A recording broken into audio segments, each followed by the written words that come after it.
Las cosas que necesito en la vida ya están aquí.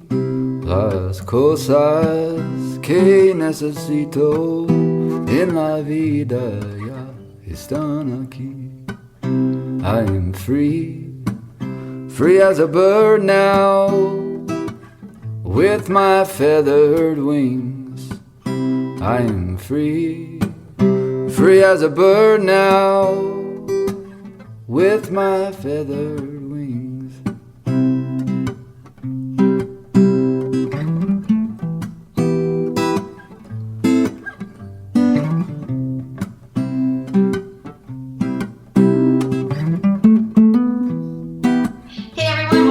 Camino Cafe. So happy that you have joined us. I have a special treat for everyone today because we have Yosmar with us, and many of you probably know her from her wonderful cookbook, Tastes of the Camino. And this was, I think I just read on your Facebook page, Yosmar, that this was your 5th year anniversary of publishing that. Is that right?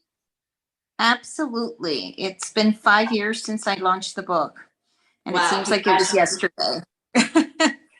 Congratulations. Well, Yosmar is coming to us today directly from Santiago. She just walked another Camino. And was this your 7th Camino? This was my 6th Camino, but the first time solo. Oh, wow. Okay. So I can't wait to talk about that because she walked a different route. So that's going to be super interesting. But she's been at all the festivities this weekend. So we have so much to talk about. I guess let's start with, how has this weekend been? It must have been super exciting arriving in Santiago on this special weekend. You know, it is, and it's a little bit daunting at the same time. Arriving on St. James Day, Pilgrim numbers are lower than they used to be, but it is St. James Day, so you do have a lot of people that have set out to walk to arrive this weekend, which created a bit of a bottleneck with lodging, particularly since because of COVID, capacity is restricted in a lot of albergues. Depending on the region, it can be as low as 30% or as high as 75%. So that was a little bit of a challenge, but it all worked out. But arriving in the city,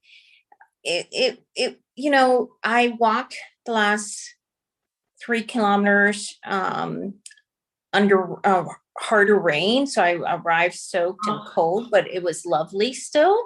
It was a lovely feeling. There's a lot of activity going on because they had fireworks the night before. They had a concert, then they had fireworks last night. Then the Queen and King of Spain were in town today. And that created some challenges, but it's all good. But for me, after all these years on the Camino, walking the Camino and coming to Santiago, being in Santiago is not so much about the end of my Camino, but it's about, thinking about what comes next, but also about connecting with a lot of friends that I've met, not necessarily on the Camino, but because of the Camino. I've coincided with friends from the United States here, friends from Ireland here. I have some friends that live in Santiago, so I've been reconnecting with them. And it's just a lovely, lovely feeling of reunion, which I just love, Yeah. Wow. Okay. So you arrived there yesterday? I arrived Friday. Friday. Because of the whole lodging situation, I started doing some longer stretches than I had planned, and I was able to arrive on Friday. Initially, I thought I was going to arrive yesterday, but I was able to arrive, and that's good for me. It was fun. It was good. Yeah. I got to.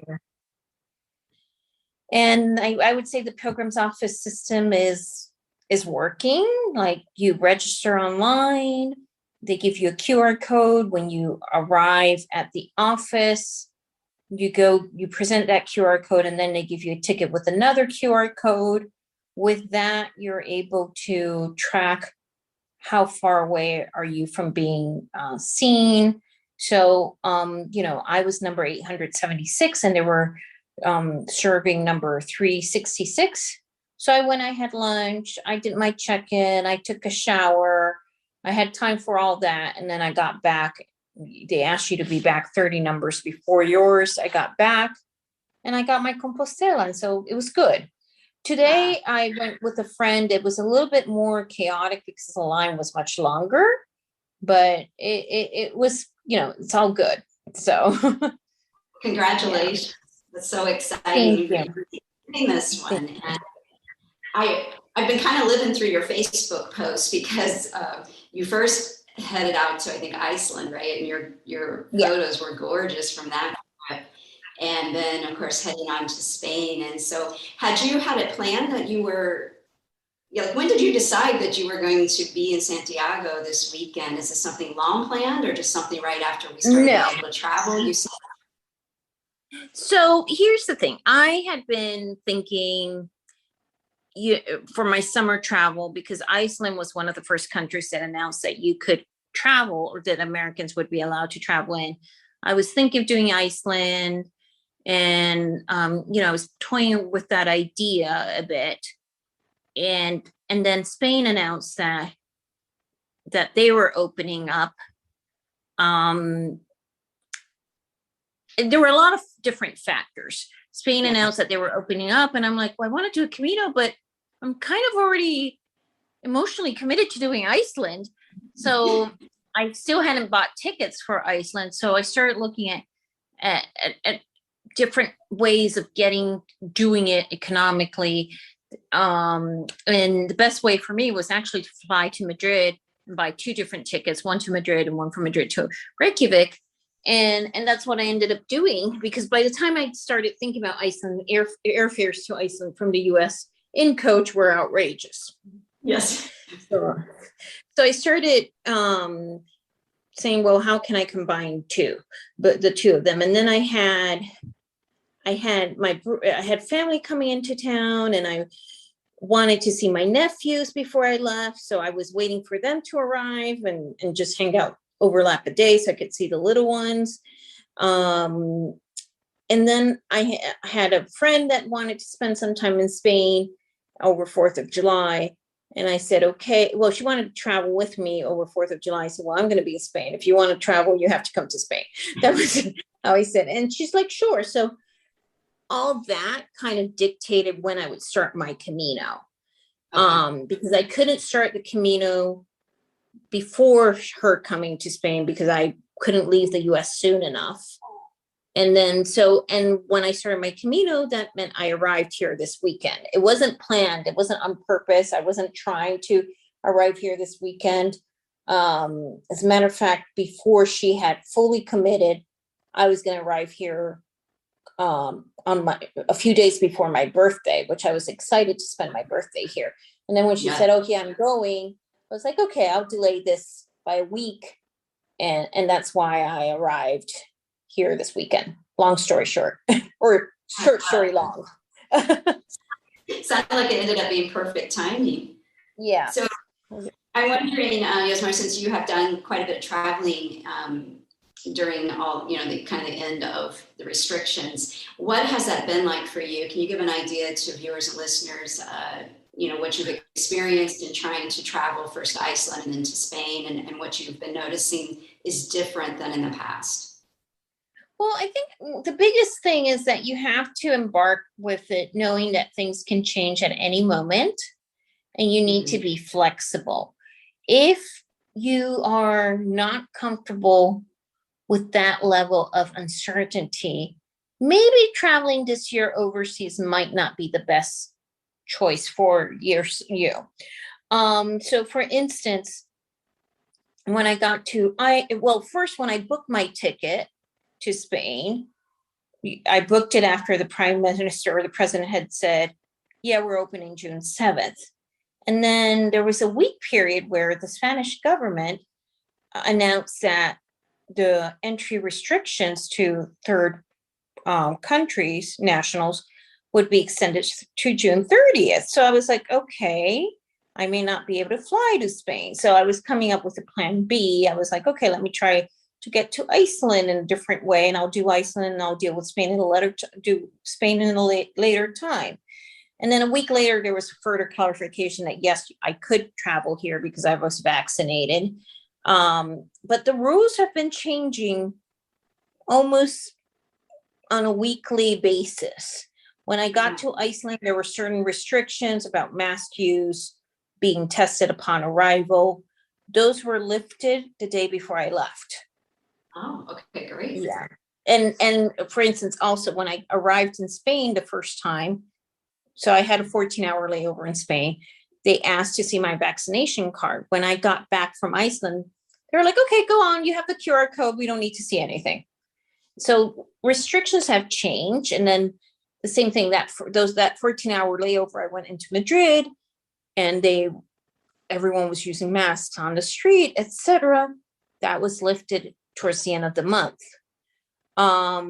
In Iceland, most of the restrictions were eliminated at the end of June, and now they're coming back. They just announced that now everyone needs whether you're vaccinated or not, you need a PCR test or an antigen test to enter Iceland. And in Spain, it's region by region. So or municipalities by municipalities. And I don't even want to start saying what's going on right now because I feel like it's going to change in a week or two. So yeah, like right now in Galicia, certain municipalities are requiring you to show a PCR test or proof of vaccination to enter bars and nightclubs. Well, I don't go to bars and nightclubs, I do go to bars, but not nightclubs. Here in Santiago, I haven't seen that happen yet. I haven't been asked.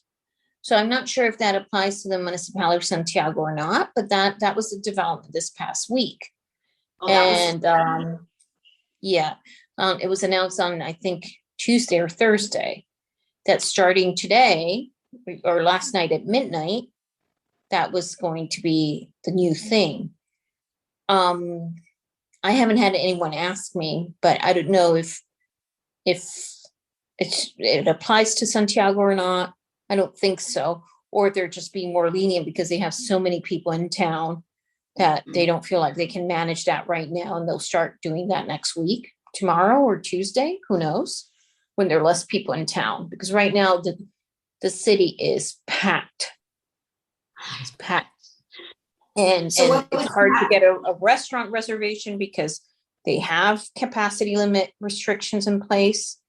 I couldn't go to the square today to see, I wanted to see the military, what do they call it? The military inspection by the king. The king and the queen and their daughters were in town.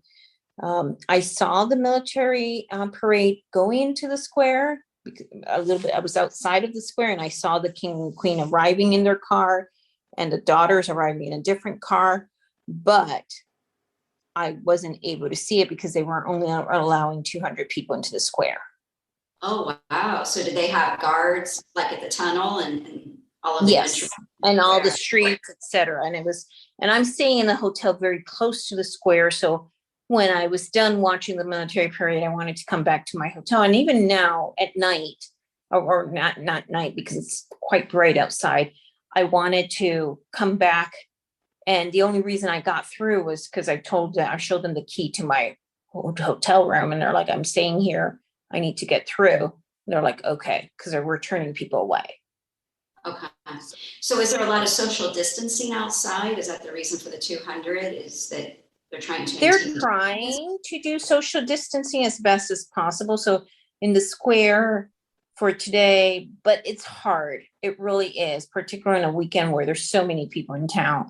Last night when I was coming from the fireworks, so the fireworks, what they did, historically, all the fireworks were in this main square and everyone would come to the square. Like you'd have 10,000 people in the square. Now they put the fireworks in 5 different locations so you can observe them from different points in the city. So not as many people were in the square. I was out in the hill, kind of outside, and that's where I took that picture with the moon that you liked. Yes, I did. Yeah, and so, but when I came back, I had to go through the square to get to my hotel. there was a small concert and there was no social distancing, but people were wearing masks. Everyone was wearing masks outside. That seems to be a really big thing here in Spain, even though they've lifted the mask mandate for outside, as long as you can keep social distance. Many people are still using them when they're outside. Okay, that's good to hear. Yeah. You've been to Santiago several times and, you've walked several Caminos. What do you feel like the vibe is as far as how everybody's feeling about having pilgrims come back and walking? And, are you feeling like people are happy to see pilgrims back on, or? Absolutely. Experience? Absolutely. They're happy, like albergue owners of Casa Rurales or restaurant establishments, they're happy. But they're also very cautious because they know if a case gets traced back to them, that their establishment will be shut down. So they, the Casa Rurales, not everyone does this. And some albergues, they take your temperature when you come in. They ask you to use hand sanitizer, but not everybody does this. So, they know that if something gets traced back to them, they could be shut down. And so they're being cautious, but yes, they're happy. I mean, a year and a half of shutdown has consequences for many and negative consequences for many, this is their livelihood. Right. So yes, they're happy. And we'll see what happens in the next few weeks. Yeah. What's your sense of, I think ever since it started, I've kind of worried about, my favorite restaurants, my favorite places in Santiago, maybe not staying open. What's your sense on, have you noticed things being permanently closed, or are you feeling like things are pretty much open that you expected? So most of the establishments I've seen that I used to go to are open. A couple are closed. One of them, I don't know. It's a cafe and a hotel. I don't know if that's closed or they're waiting to reopen. Another one is, you probably know this, the Tapas Bar Taberna do Bispo, that was closed, but I went to their sister property and I was chatting with the bartender and he's like, oh, that's opening next week. So I think they're waiting to find, those that probably there's two restaurants owned by the same people. They're like, let's just open one, pay staff for one only. So I think they're just waiting to see the numbers. The cafe near the market that I liked was open. Everything in the market was open. A restaurant that I really liked was open, but I couldn't get it in. Like, it was booked solid through tonight. I had a reservation for tonight, but I just canceled it because I ate a huge lunch and I can't eat dinner. Well, I changed it to Wednesday. So, did you say the market's open? The food market? The market's open. Yeah, the food market's open. Yeah. Oh, that's exciting to hear. Yeah. And it was packed yesterday, but it's a weekend. Saturday's always packed. And then with the Holy Year, it'll be interesting. I'm staying through Thursday morning here. So it'll be interesting to see, tomorrow and Tuesday and Wednesday, what's going on. All right. And are you heading out to the end of the world before you? Are you walking that? So that's, no, I'm not. I was planning on walking it, but a couple things. I've heard that there are lodging issues there. Meaning, so when I started this Camino, a good friend of mine that's involved with Camino associations here in Spain, he saw on Facebook that I was going on the Camino, and he's like, can I make a suggestion? Start making reservations in albergues. And he's involved with a lot of municipal albergues and donativos albergues that traditionally don't take reservations. He's like, please I recommend that you make reservations at least 1 or 2 days before because of capacity limits.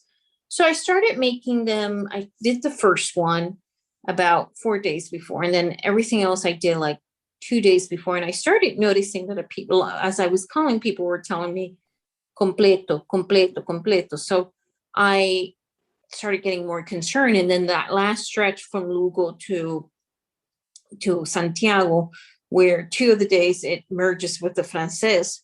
It was hard to get lodge. And one night I slept in a casa rural off the Camino because I could not find absolutely anything. Fortunately, this casa rural, they picked me up on the Camino and then dropped me off the next morning. So I've heard, somebody told me, a good friend of mine was planning to go to Muxia on Tuesday and Wednesday, and she was having trouble getting lodging in Muxia. So I'm gonna, after I get off this, I'm gonna start calling around to see if I can get lodging. And if not, I'm just gonna stay here. And then on Thursday I'll leave. Okay. But I would like to go at least one night, even if it's not walking, but just to relax out there. But we'll see. We'll see if it's possible or not. Okay. So this time you walked it, was it the Primitivo that you walked this time? Yes. Yes. So yesterday I was doing some research on St. James, for the upcoming feast day. And I never knew that King Alfonso, back when they found the relics of St. James, actually walked that route for the first time. Yep. So I thought that was pretty cool. So I just wondered, was this your first time on that route? I've never been on that, so I have no idea what it's like. So it's my first, I did the last 100K of that route 2 years ago. And it's my first time that I do the whole route from Oviedo. And it's a route that's gaining popularity. So I can't say I felt alone or lonely. There were quite a bit of pilgrims walking. It, again, part of that's driven by St. James Day. But it's a route that doesn't have as much infrastructure. So some of the stages are longer, or 25 or 30 kilometers. And some stages, sometimes you walk 20 kilometers without seeing absolutely anything, Wow. So either a cafe or a bar or a casa rural or a albergue, like there's nothing. So you have to walk that much, and you're walking through mountains. It's not the nice, perfect paths of the Camino Frances. Okay. You're walking up mountains, down mountains, and some treacherous terrain with a lot of steep declines and loose rocks. Wow. So it is definitely a Camino that you should be physically fit for. It's a more demanding Camino, but it's gorgeous. The views are gorgeous. It really is gorgeous. I recommend it. Yeah, your photos have been stunning. I mean, some of that Thank you. scenery, the landscape was gorgeous. Yeah. So if you had to compare it, to one of the hardest days on the Frances, what would you say it's most like? Think about, so I would say not so much in height. Think about going over the Pyrenees and then coming down. Okay. And coming down the steeper way. Think about going up Ocibrero, and think about coming down something like that as well. Okay. And then to that add no bar or cafe within 20 kilometers. So think about that. Yeah, particularly the first week from Oviedo to Lugo. From Lugo to Santiago is you're in Galicia, it's rolling hills, it's easy. Yeah. Nothing challenging about that. But that first week is challenging. Right. And you walked a lot of kilometers some days, so. Yeah, there were a couple of days I didn't have a choice. Like it was like, for instance, there was my third to last day. I walked 28 kilometers. My choices were to walk 12 or 28. I opted for 28. Yeah. And then the day that I walked 34, that's a slightly different story. That was my second to last day, and I wanted to make sure that I didn't have more than 23 or 24 kilometers to walk into town the last day. So with that in mind, I said, and that was the day that I was sleeping off the Camino, so I could go as far or as little as I wanted to, because there were, like, I didn't have to commit something up front. So I was like, okay, I'm going to try to walk to Sarceda. And then I was like, no, let me try to walk to Santa Irene, because that will shorten my day. significantly. Well, I got to Santiago and I was sitting in front of the municipal albergue about to call the Casa Rural. I'm in a bench in the sun. There's nothing to drink, etc. I'm like, I knew I was going to have to wait 15 minutes to have an hour until they pick me up. It's like, you know what? I'm going to keep on walking until I find a cafe, because at least if I'm going to wait in the sun, I want to be comfortable. And that's what I did. And so and that's how I ended up walking 34 kilometers. But that's not something I normally do. Yeah. Matter of How'd fact, you feel for me, the today? idea is, pardon? Oh, go ahead. For me, the ideal distance is 20-25. But what was your question? How did I did at the end of the day? Yeah. I was how'd you feel? exhausted. Yeah. I got some blisters. I got some blisters that day. And then I got to my Casa Rural. I took a shower, and the lady was very kind. She prepared dinner for me. She had other guests, but I think she likes to stagger her dinner. So I was like the first one to have dinner, and I went straight to my room and I slept, Nice. So.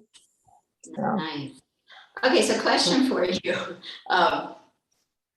Wondering about your packing. So, you've done several Caminos, so you've probably become a very good packer, I'm imagining, for your trips. What's a luxury item that's in your backpack every time? Something that you're like, man, I just gotta have. Well, if it's something I've got to have, it typically is not a luxury item. Let's just put it that way, in my opinion. No, I think I do carry one, either one or the other, either a lipstick or a lip gloss. Yeah. Usually lipstick, because I can dab my cheeks with it too. It becomes multi-purpose. And then I do take a pair of tweezers, because that to me is not a luxury so much. It's just they help. Yeah, they help with a lot of things. And what else did I take? That was a luxury. I mean, I take conditioner. I don't consider that a luxury. I consider that a basic necessity, but someone else might consider that a luxury. Yeah. That's pretty much it. Like, Well, I think they're basic necessities for me. Call me high maintenance. I saw the size of your backpack and it looked pretty small. It did, but I still had to take. So, okay, I had initially packed a skirt and a very lightweight dress, actually this one that I'm wearing, because I wanted to have that when I arrived in Santiago. Yes. Okay. And with that, a few pair of extra underwear. And then my first day with my pack, let's just put it this way. The first 20 kilometers went fine. The next 5, I was miserable. And I arrived to Grado, and I didn't even go to my albergue. I went straight to the post office. I love it. I love it. So what went to the post office? I went straight to the post office, and I went through my pack. I took my distress out. I took the skirt out. I had some vitamins. I took half of them out. I decided I was not going to walk in the dark, so I took my headlamp out. Yeah, and it didn't seem a lot, but it added up to 1.6 kg. Wow. So it was a lot. That's like more than 3 pounds. So I was shocked. It adds up so quick. Yeah, and then like I had put a couple things, extra toiletries for Santiago. That went in the box, but to me it seemed light enough that I was like, I should be able to carry this.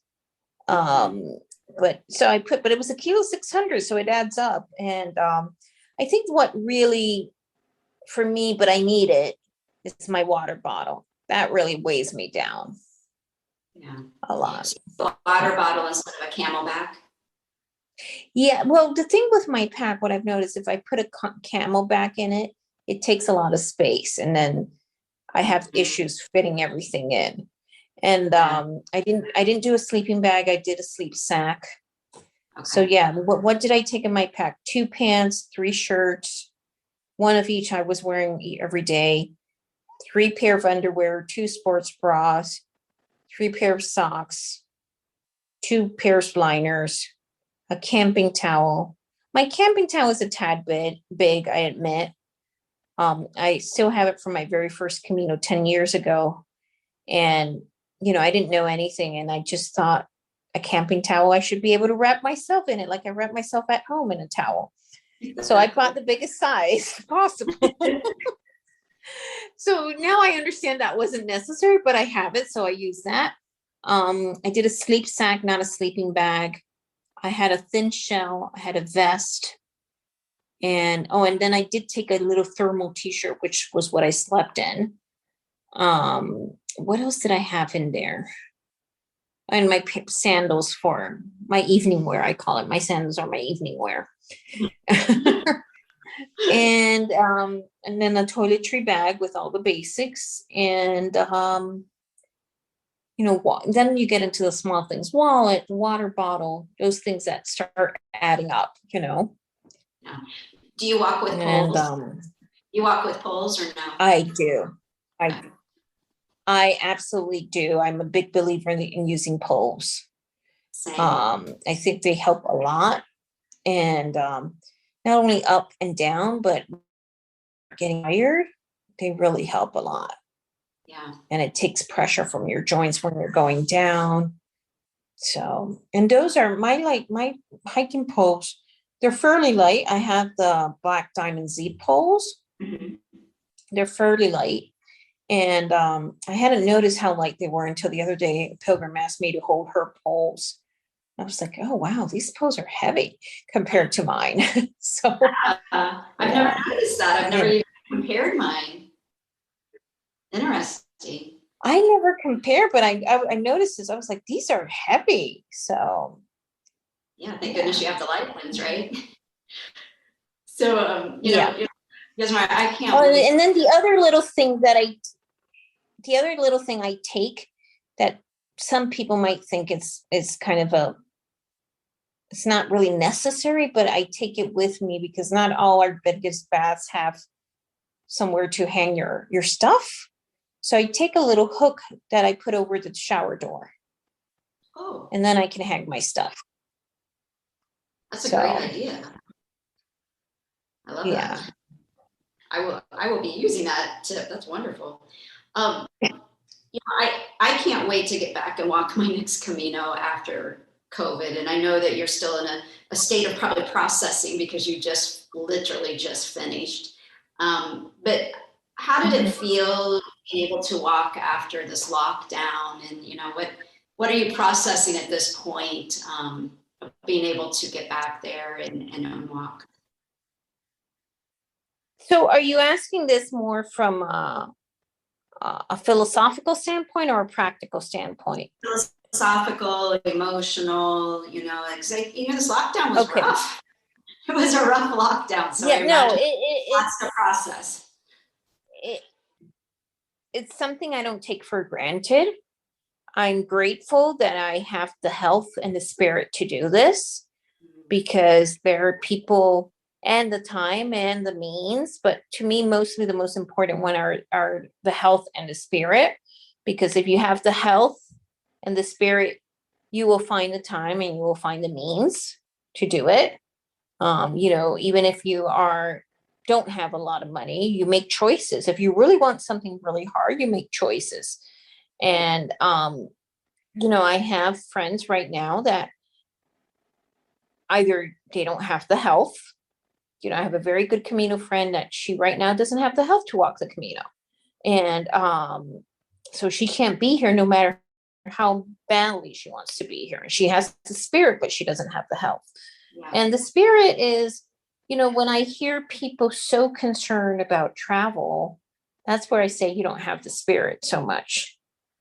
That, when I hear people like, oh, I don't know, what if I get locked down? What if this? What if that? I respect you and I'll respect your decisions, but that's where I question whether you have the spirit or not, because you don't know what's going to happen in 2 months. No one can predict the future. you may start the Camino, and I'm not saying this is going to happen. And by the way, I've not heard anything about this, but I saw some comments in our Facebook group about this. Like if they shut down, you adapt. Something positive will come out of the experience. Something positive always comes out of an experience, even if it's not the experience that you expected. And you learn something about yourself. Like, I'm sure that if I'd been in the position of that some pilgrims were in March 2020, that they were in the midst of walking the Camino and they suddenly had to get off the Camino, get to Madrid, get on a plane, get back without really knowing what the heck was going on, because nobody really knew what the heck was going on. I'm sure I would have gotten something positive out of that. Would it have been the experience I had planned for? Absolutely not. But I'm sure I would, even if it's to tell the story that, so I just tell people, don't try to predict everything that could go wrong, because if you do, you're not going to leave your home. And if you stay in your homes, stuff can still go wrong. You can trip and hit your head at home or break your hip, So I'm grateful. Again, I'm grateful for having the health and the spirit to do this. And I don't consider myself the most fit person, but I really pushed through my days and I got here because I wanted to get here, I wanted to do this. Oh, yes, that is beautiful. That is so well said. I love that. The spirit and the health and feeling that gratitude. I think, I will never take travel for granted again, and having that spirit and health, so precious. So, I'm talking to a chef, a cookbook author. We got to talk food. So, what's been have you tested anything new? Any favorite foods you want to talk about that you had this time? Well, in Asturias, I had cachopo, which is I love, but it's like a calorie bomb, and it's basically 2 fillets of veal stuffed. They're flat, so it's like a sandwich, but it's the ham and the cheese is in the middle. Then it's breaded and fried, and usually Asturian portions are ginormous, and so it's quite big. So I had that. I had a little bit of fabada asturiana, and then I had this thing they call torto asturiano, which basically is a corn flatbread topped with, it could be seafood, it could be meats, it could be all sorts of stuff. So I had one of those in Asturias. And then Galicia, it's all the traditional stuff, the octopus, the scallops, empanada gallegas, caldo gallego. Well, croquetas is all over Spain, but it's, I ate a lot of that, continue eating a lot of that. In terms of restaurants, I'm trying to think. I was only one night in Oviedo, so I went to one that I really like, but I wish I had more time to go to others. In Lugo, that was one that I was disappointed. My favorite restaurant in Lugo did shut down permanently. But I had a really nice meal there elsewhere. And here in Galicia, I frankly haven't had enough time. I got in I got in Friday. Friday, I went to lunch to a place I'd never been. It was fine. It wasn't wow, but it was fine. And I was hungry, so I was grateful to get into a restaurant that had space, because right now, this weekend is really, really busy, and getting into restaurants is difficult because of capacity limits. And then at night, I went to one of the tapas place with one of the pilgrims I met on the Camino. Yesterday, a friend invited me to a late lunch. One of the places is near the market, and that was lovely. They had very creative renditions of octopus. They had it's tomato season here in Galicia. The tomatoes are phenomenal. My gosh, I've had the best tomatoes lately here. And And then, and I love tomatoes. I have a thing for tomatoes. They're my favorite vegetable, my favorite fruit, my favorite, whatever you want to call it, plant. You know? I was giggling to And myself. then, Well, I had to giggle to myself because I was remembering one of your posts from Iceland where you went to that tomato restaurant that had yeah, they were growing them and that's inside. Oh my gosh, that was amazing looking. Yeah, so tomatoes. yeah, I want to go back to Iceland just to go back to that restaurant. It's a greenhouse, a tomato greenhouse, and it was lovely. And then today I was invited somewhere else, which I've been to in the past. The food is always good and consistent. On Wednesday, I have a reservation, one of my favorites here in town. I'm hoping on Tuesday, if I don't make it out to Mushi on Tuesday, I'll go have lunch at the market, buy my seafood and have it cooked by the restaurant in the market. Have you ever done that? Not the seafood. Yeah, I've had some meat dishes in the market that were amazing. Okay. Yeah. Yeah. So I don't know if you know, there's some places where you go to the seafood stand, you buy your seafood, and then you go next door to the restaurant and they cook it for you for like €6 plus 10% of whatever you paid. Oh. So it's a really cool experience. I want to do that on Tuesday if I'm here. If not, I'll do that Wednesday for lunch. And what else? Yeah. So I feel like my meals have been, well, I don't want to say dictated by others, but yesterday and today they have, because, or not dictated, but predetermined by others. I was, lunch, I had an invitation to this restaurant that someone else chose. Last night, a friend invited me to his home and he cooked amazing food. Today, I went to this big luncheon. Again, I didn't decide, but I think the next few days I'm going to start exploring more of my favorites. So, sounds amazing. And maybe try something new. Who knows? So how's the cathedral looking after renovations and no scaffolding? I can't wait to see it without scaffolding. Beautiful, gorgeous. They've, it's funny, the dome, now it's painted. I guess at one point it had polychromatic paint and it must have fallen apart. And so they redid that. Some of the columns, they had polychromatic paint as well. So they redid that. They changed all the lighting. So it's much better lighting. The pews are more modern and lighter color. So I don't know if it's because of the lighting in the pews. The whole cathedral looks much more lighter and airier. They had redone the Portico de la Gloria, which is like the inner facade of the church, but that opened up at least 2 years ago. And I visited that 2 years ago, and that was lovely. The statue of St. James the Moor Slayer that was in the cathedral has been moved to the museum now. Oh, really? What else? Yeah. They're the Holy Door is open. I forgot to mention that. Yes. So this year, about you walking in. Yeah, you can walk into the Holy Door. So they have it, they're quite organized. They have one entrance for the Holy Door, one entrance for the cathedral. So I was able to get into the Holy Door pretty quickly.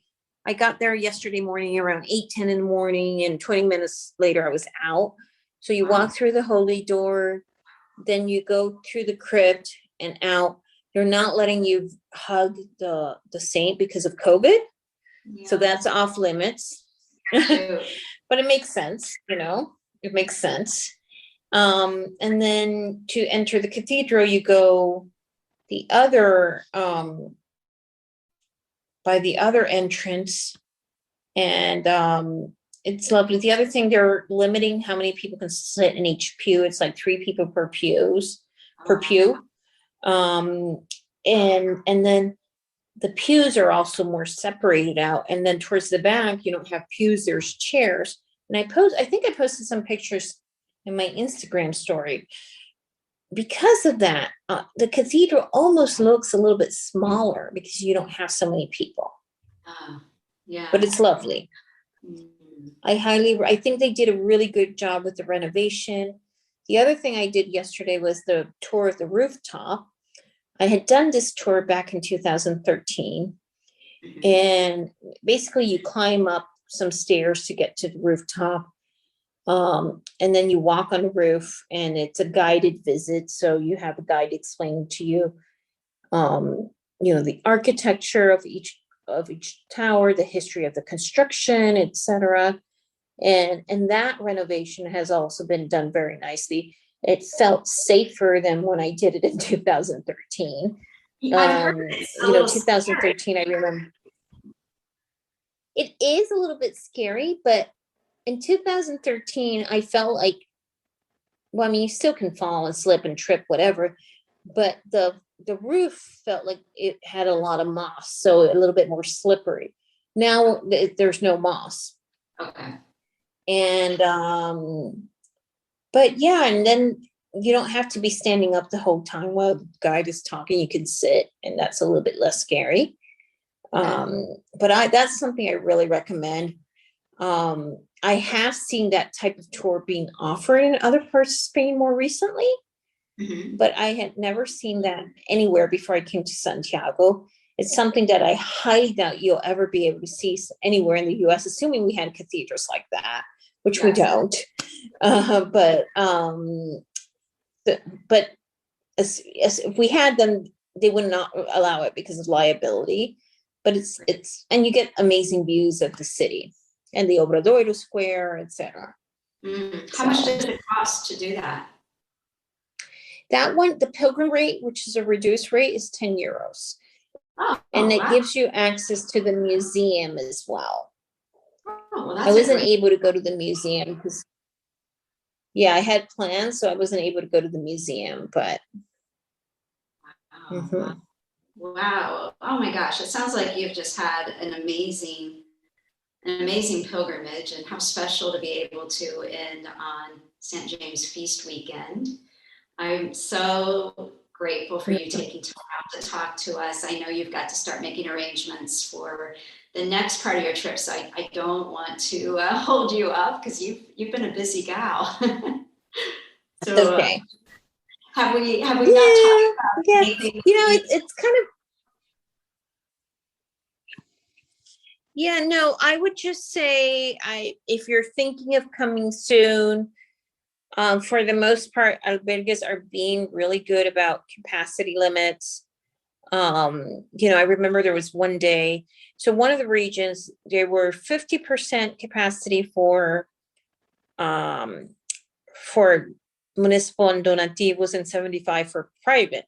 And I arrived at this one private one, and I was tired. My feet hurt. And I said, it was probably one of the most challenging days. And I told the lady, can you really give me a bottom bunk? Because I knew that was a private one, and probably it was going to be 75%. And she's like, you're traveling by yourself. You'll get a private bunk no matter what. A bottom bunk no matter what. So like they when they put you in sleeping, when they arrange you in the beds, they take into consideration if you're traveling by yourself or if you're in a bubble. Like if you're traveling with somebody, then they'll put someone on top and someone on the bottom. But if you're by yourself, you get a whole bunk to yourself, top and bottom. Yeah. So that's pretty good. But I would suggest anyone walking the Camino in the near future, at least in the beginning of the Camino, make some reservations until you get a better feel of what's going on. I don't think what I experienced the past 2 weeks might be reflective of what might happen in the next 2 weeks, but I don't know. So I just recommend the first few days, make a reservations, and you'll get a better feel of and you'll hear hospitaleros talking, you'll get a better feel, and you can go from there. Such a great tip. Well, thank you so much for taking time out, and it's always lovely to have you at the Camino Cafe, and I can't wait to see what you do next. I know it's going to be exciting no matter what it is, so wishing you safe travels as you decide what you're going to do over the next couple of days and as you head back to the US. So thank you for all that you do for the Camino community. It's really appreciated. Oh, thank you, Leigh, and thank you for having me. I'm honored to have been asked to talk today. Thank you. Well, thank you. And we will see you soon, hopefully back another time. And thanks everyone for watching and listening. And I'll be sure to have the links to Yosmar's book and how you can see these great photos that she's been taking on Instagram and everything. So until next time, Perfect. Buen camino. Bye. Bye.